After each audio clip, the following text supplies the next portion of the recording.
오늘은 주의 은혜의 해, 주의 은혜의 해라는 제목으로 함께 말씀을 나누길 원합니다. 우리가 지난 시간에 4장에 예수님이 사역하시기 전에 어떤 일을 행하셨는지 같이 나눴어요. 세례를 받으셨어요. 광야로 가셨어요. 시험을 받으셨어요. 근데 그 모든 사역 전의 준비 과정도 기도하실 때 성령이 임하시고요. 또 성령에 충만하러 기도하시러 가시고, 또 기도하시면서 성령에 충만하시고, 또 그 충만함에 이끌려서 시험을 받으셨어요. 성령의 이끌리심을 받으셨는데도 시험 당해요. 그런데 성령의 이끌림을 받는 상황에서는요, 시험을 받아도 말씀에 충만하기 때문에 능히 이길 수 있어요. 능히. 그런 후에 예수님께서는 이제 사역을 시작하세요. 사역. 그래서 4장에는요, 예수님의 3대 사역이 다 나와요. 첫 번째요, 말씀 가르치는 사역. 병든 자, 귀신 들린 자, 치유 사역. 그리고 하나님 나라의 복음을 선포하는 사역을 해요. 이것을 예수님의 3대 사역이라 그래요. 그래서 누가복음 4장은 한 장이지만 얼마나 중요한지 몰라요. 모든 사역을 오직 성령에 충만해서 예수님께서도 하나님께서 부탁하신 모든 사명과 사역을 감당하시기 위해서는 성령의 능력으로 모든 일을 감당하셨다는 것. 그래서 14절부터 15절은요, 예수님의 갈릴리 사역을 총평했어요.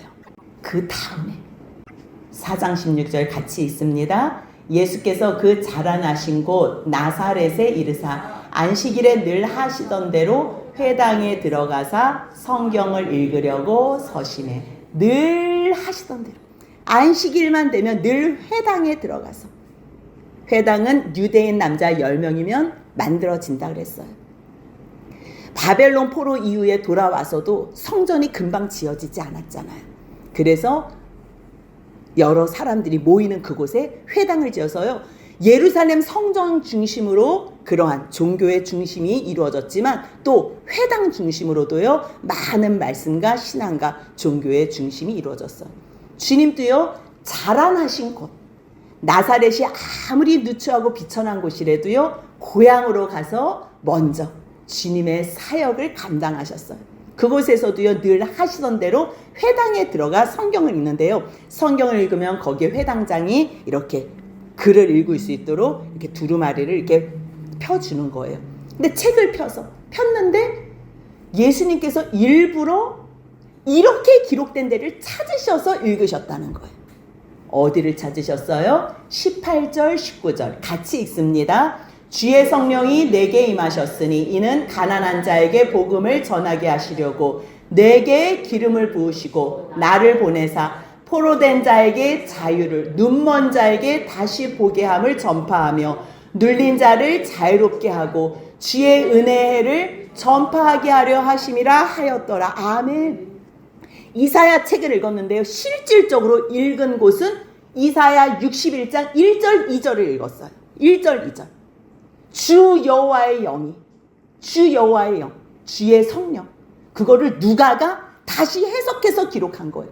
예수님이 정확하게 읽은 거는요, 주 여호와의 영이 내게 내리셨으니 이는 여호와께서 내게 기름을 부으사 가난한 자에게 아름다운 소식을, 내게 기름을 부으신다는 것은 성령, 여호와의 영, 성령, 기름을 충만하게 부으셨다는 것. 성령으로 충만하면 어떤 일을 한다는 거예요? 가난한 자에게 아름다운 소식, 복음을 전파한다는 것. 마음이 상한 자를 고친다는 것. 포로된 자에게 자유를, 갇힌 자에게 노임을 선포한다는 것. 그날이 바로 여호와의 은혜의 해라는 것. 은혜의. 그렇다면 성령이 충만하여 기름 부음 받은 자, 그게 뭐예요? 메시아, 그리스도.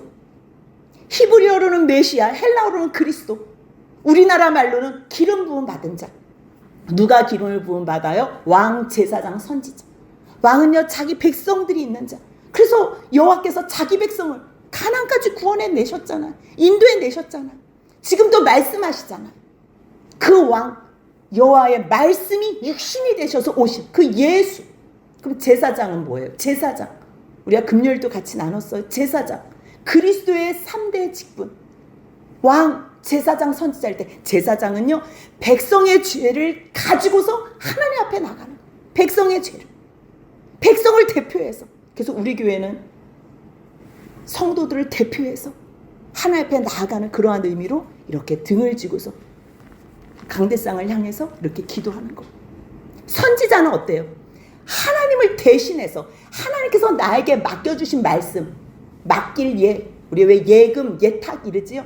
맡긴 말씀, 하나님의 말씀을 백성에게 전하는 자.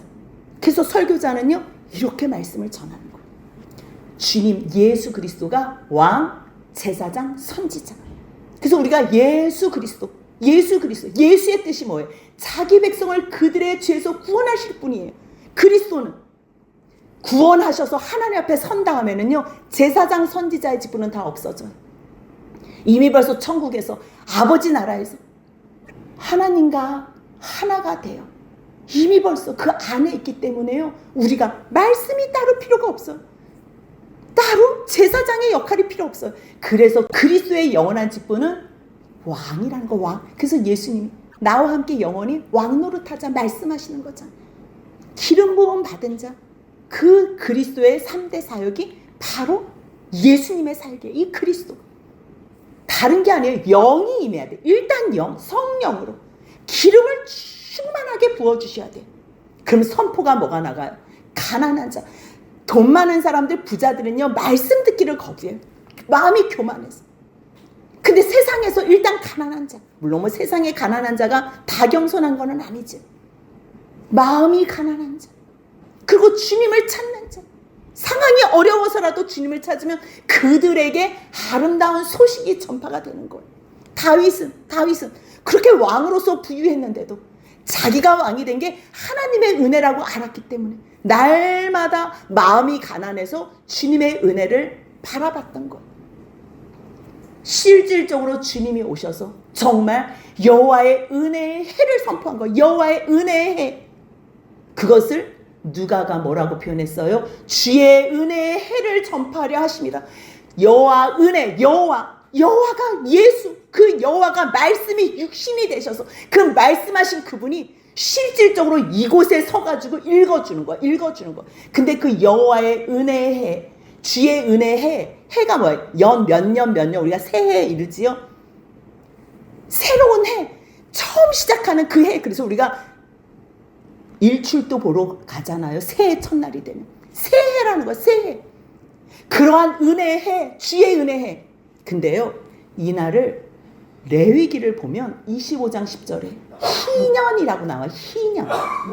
50년째 되는 해를 거룩하게 지키래. 그 땅에 있는 모든 주민, 그 땅은 하나님께서 거저주신 땅이에요. 뭘 노력해서 준 게 아니에요. 순종만 하면 거저주신 땅.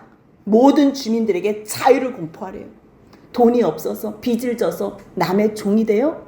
그때도 희년이 되면, 50년이 되면 무조건 다 돌아가는 거예요. 자유인이 되는 거예요. 많은 빚을 졌어요. 무조건 다 탕감받는 거예요. 50년째 되는 해는 49년째도 일을 안 하지만 안식년이 7년째잖아요. 그 7년째 되는 안식년에 일을 안 해요.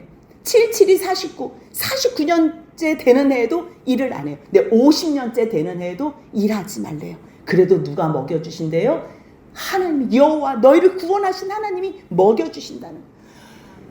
25장 11절, 레위기 25장 11절 보니까요, 그 50년째 해는 너희의 희년이니, 너희의 희년.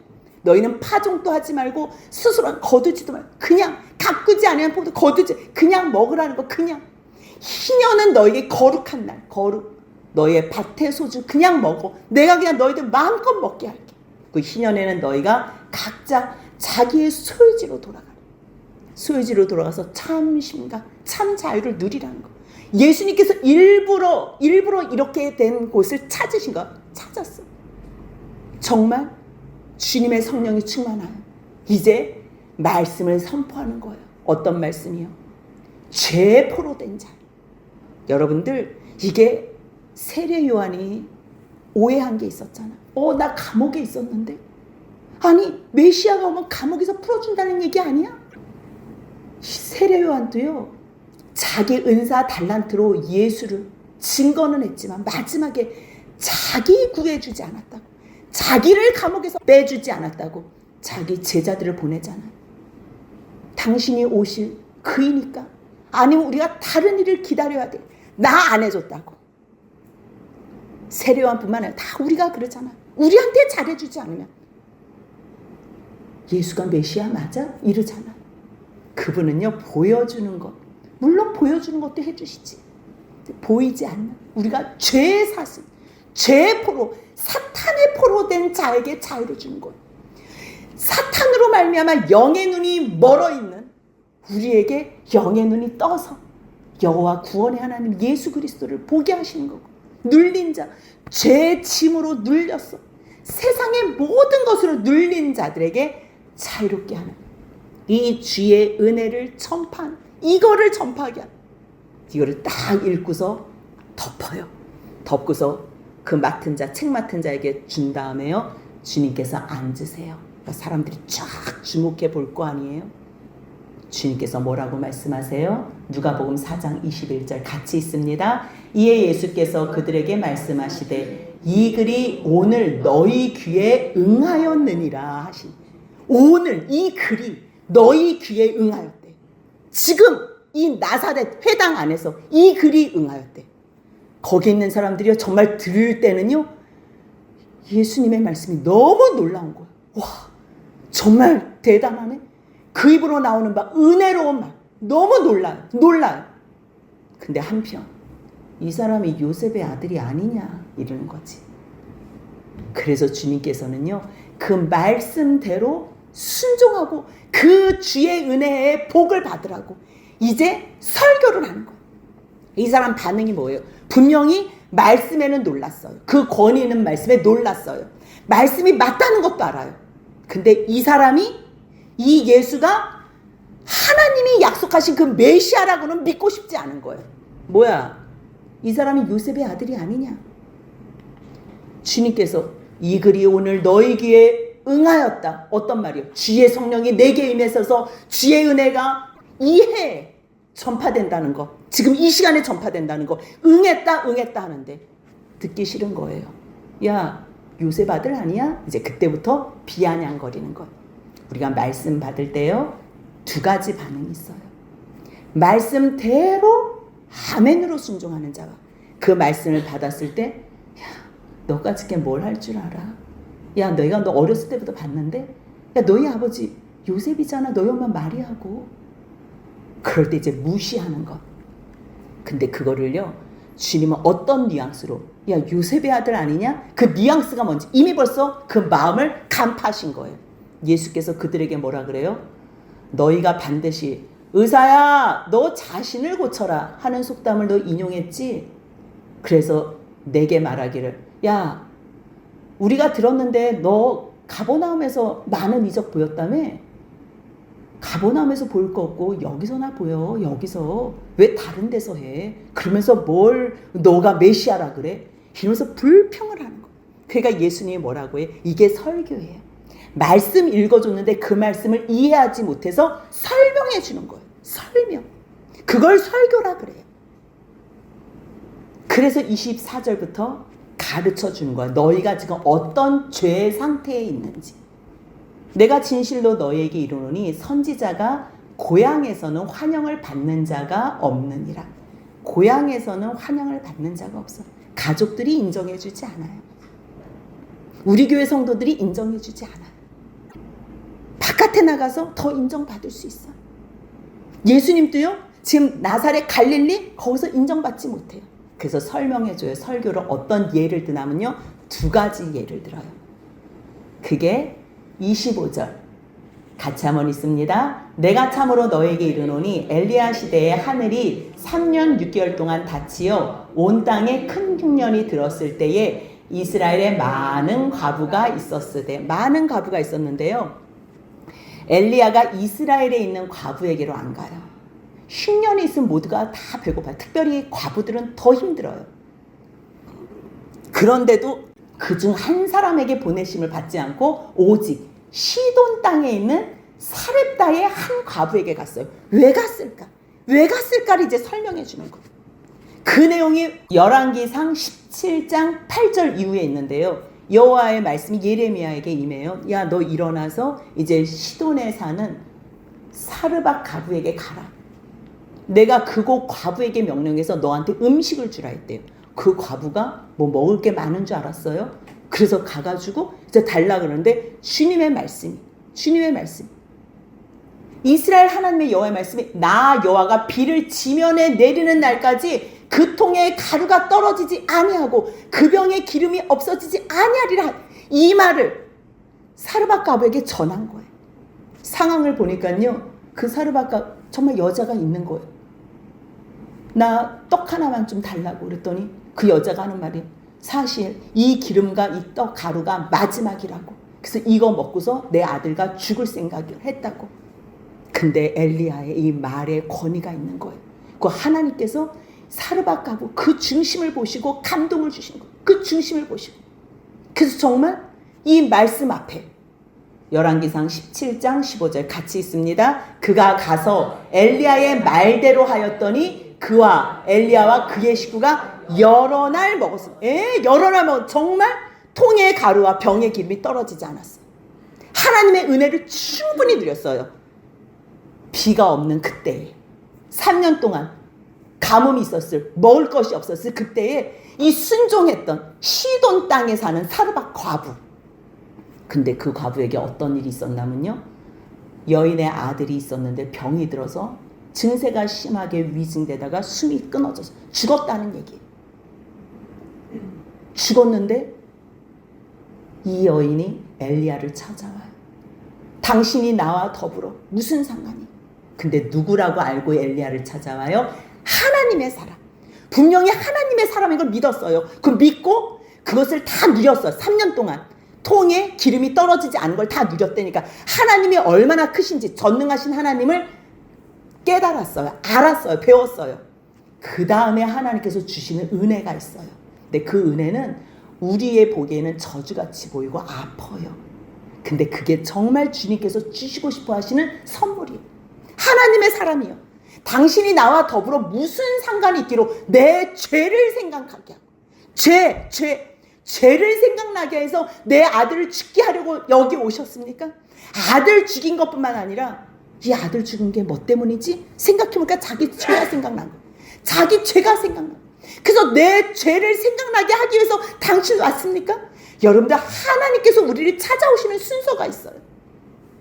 여기서야 하나님의 은혜 맛보지 않은 사람 여기 절대 안 올걸요. 큰 교회는 갈 수 있어요. 그냥 거기서 재미있으니까. 근데 이 교회는요, 하나님의 은혜, 하나님의 전능하심, 창조주, 그분의 전능하심, 능력 있는 걸 다 아는 사람들이 여기 나와 있을 거예요. 먼저는요, 주님께서 하나님의 능력을 보여주시고 알려주세요. 그 다음에 주님 앞에 내가 죄된 존재임을 깨닫게 해줘요.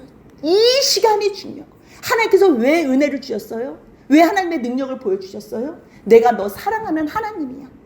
근데 내가 너를 위해서 너 죄인을 구원하기 위해서 내가 이 땅에 왔어. 그거를 보여주시려고. 여러분들, 세상에 만사형통 편안하게만 살다가 죽으면 지옥 가요. 죄 때문에 고통스러워해봐야 돼. 죄 때문에. 이 죄로 인한 고통은요, 돈 벌 때 고통, 병 아플 때 고통, 인간관계에서 아플 때 고통 이상의 고통이에요. 이런 고통은 세상에서 처음 보는 고통, 그런 고통을 나의 죄를 보면서 만나요.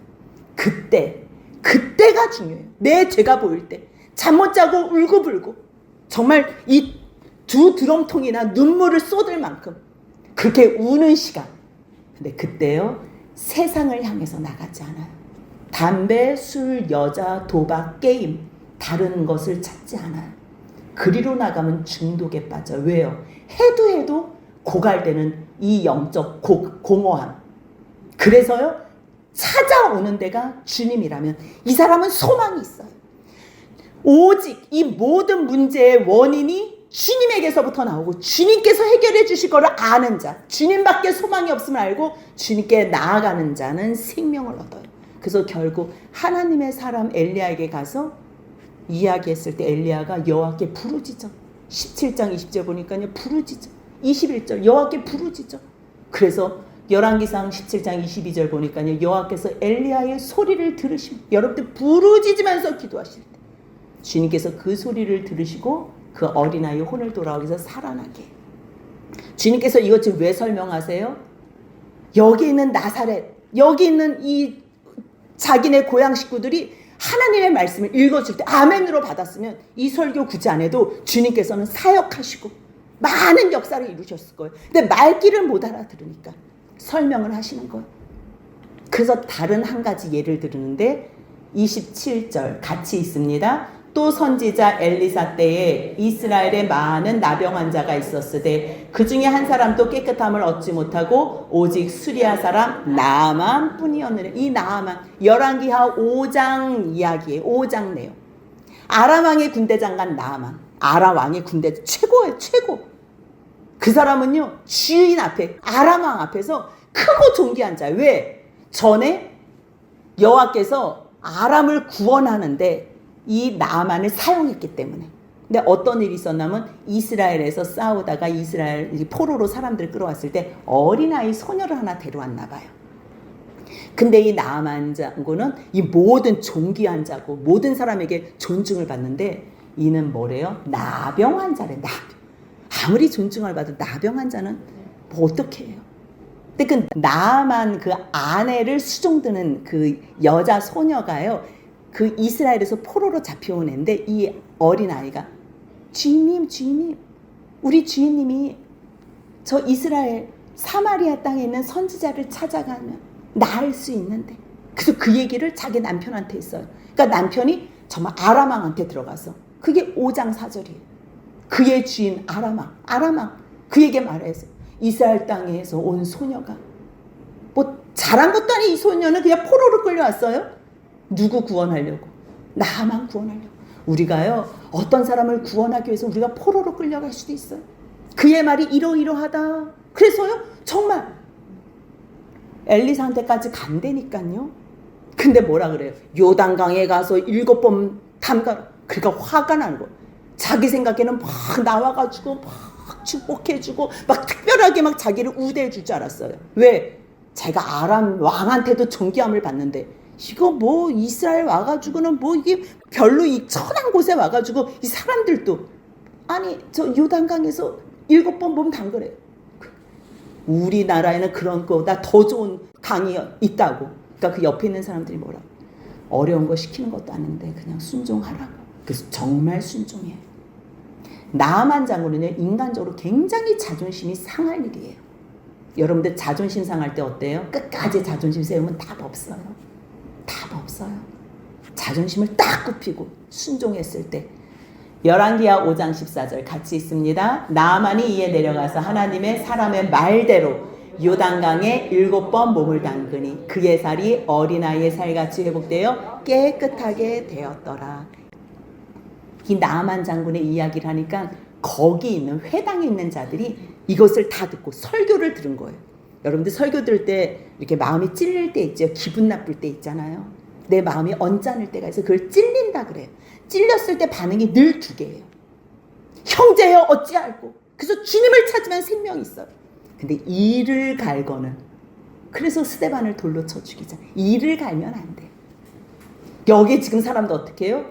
회당에 있는 자들이 이것을 듣고 이를 가는 거예요. 다 크게 화가 나서 일어나서 예수를 동네 밖으로 쫓아내요. 와, 회당에서 말씀 읽고 앉아서 가르치고 설교하는 그 예수를요, 동네 밖으로 쫓아내서 동네가 거기서 낭떠러지까지 밀어 떨어뜨리려고. 왜 이렇게 화가 났을까요? 왜 이렇게? 나사렛에서보다 가버나움에서 더 많은 이적을 보였다는 거예요. 그게 왜 기분 나빠요? 오직 나 자신, 우리만을 위해서 살아야지. 우리. 근데 왜 너는 다른 데 가서 왜 더 많은 사역을 해? 그래서 기분 나쁜 거. 그리고 또 이방인들이 하나님 말씀 앞에 순종하여 복받은 것에 대해서 말했잖아요. 이방인들이 받은 복, 이스라엘에는 아무도 없었다. 이 말, 그럼 무슨 말이에요? 너희들 믿음 없다. 이게 드러난 거예요. 여러분들 믿음 없음이 드러날 때, 매일 내 의로만 살았는데, 매일 잘한다고 칭찬만 받고 살았는데, 그렇게 하면 안 되지요. 더 주님 앞에 충성돼야지요. 이러면요, 내 믿음 없음이 드러날 때 그때 크게 화가 나요. 그때 사렙다 가부는 자신의 죄를 기억하겠잖아요. 나만 장군 인간적으로 자존심 상하는 일을 당했잖아요. 그럼에도 불구하고 다 순종했는데 이 사람들은 듣기 싫은 거예요. 특별히 예수 어렸을 때부터 내가 너 다 아는데, 동네에서 함께 살았다고 친근하다는 그 이유로 무시하는 거예요. 여러분들 주변의 사람들 엄마가 잘해주고 아빠가 잘해줘서 무시하는 경우 있지요. 친근한 이유로. 우리 교회 목사님 전도사님들 친근하게 잘해주는 걸로 그걸로 무시하는 경우 있지요. 누가 옆에 사람이 다른 사람이 잘해줘 그걸로 감사하면서.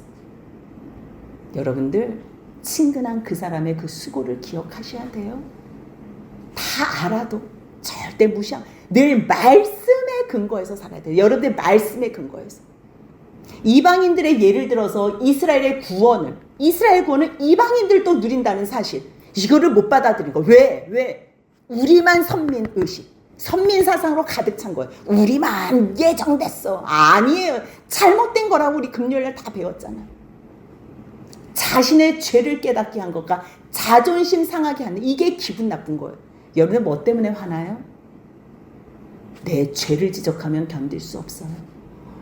자존심 상하게 하면 그냥 끝장나는 거예요. 우리의 삶이 그래요. 저의 과거의 삶도 그랬고요. 그래서 사람들이 다 화가 나가지고 그냥 예수를 밀쳐 떨어서 낭떠러서 죽이려고 그랬는데 아직 때가 안 됐기 때문에 예수님은 그들 가운데 지나서 가세요. 그리고서 가버나움 동네로 내려가세요. 이 그림을 보면요, 나사렛은 갈릴리의 아래쪽에 있어요. 근데 위쪽으로 가는데도요 내려간다고 얘기해요. 왜 그렇게 내려간다고 얘기한다 그랬지요? 예루살렘을 중심으로 저쪽으로 가면 무조건 멀어지면 내려간다. 근데 그 나사렛과 가버나움은 약 직선거리로 32km 정도 된대요. 근데 거기 가서 안식일에 가르치세요. 거기서. 나사렛에서 충분히 가르칠 수 있었는데 거기 사람들이 싫어해서 예수님을 죽이고자까지 했기 때문에. 그래서 가버나움에 가요. 주님은 자기를 기다리고 사모하는 자, 순수하게 하나님의 말씀을 사모하는 자들에게는 많은 이적과 많은 말씀으로 선포해 주세요. 근데 오직 자기만의 이익을, 그 기득권을 주장하면서 이야기하는 사람은요, 주님께서 떠나세요. 결국 가버나움에 가서요 안식일에 가르치세요. 거기에 있는 사람들이 그 가르침에 놀래요. 왜요? 그 말씀이 권위가 있기 때문에. 주님께서는 오늘 이 책을 읽어주면서 오늘 주의 성령이 내게 임하셨으니, 그때 여호와의 말씀이신 그분이 말씀이 육신이 되어서 똑같은 그 말씀을 읽으신, 얼마나 놀라운 일이에요. 주의 성령이 내게 임하셔서 지금 주의 은혜를 내가 지금 전파한다는 거예요. 이 글이 오늘 너희에게 응하였다는 거예요. 그럼 어떻게 해야 돼요? 주님의 성령으로 주의 은혜가 임할 때, 우리도 오늘 이 시간 말씀이 임할 때 아멘으로 응답하면 돼요. 그러면 여러분들 생명으로 살아나요. 그래서 고린도후서 어떤 말씀이 있어요? 같이 읽습니다. 6장 2절입니다. 이르시되 내가 은혜 베풀 때 너에게 듣고 구원의 날에 너를 도왔다 하였으니 보라 지금은 은혜 받을 만한 때요, 보라 지금은 구원의 날이로다. 아멘. 오늘도 성령님께서 이곳에서 부족한 종을 통해서 성령으로 말씀하세요. 주의 은혜의 해, 이 시간이 은혜 받을 만한 그러한 시간이라는 거. 지금 그 말씀이 너희 귀에 임했다는 거, 복음이 증거가 됐다는 거. 복음이 약한 자, 부족한 자라도 주님께서 세우신 종을 통해서 주님의 은혜가 선포된다는 거예요. 그때 여러분들이 아멘으로 화답해야 돼요. 사렙다 가부처럼 자식이 죽어서 자기 죄 때문에 고통스러워도 하나님 앞에 나와야 되고, 나만 장군같이 자존심이 상하고 영 기분이 나빠도 하나님 말씀 앞에 순종할 때, 아멘으로 화답할 때 주의 은혜가 여러분들 인생 가운데 임하는 거예요. 그 모든 복을 영원히 주님 앞에서 누리시길 주님의 이름으로 축복합니다. 아멘.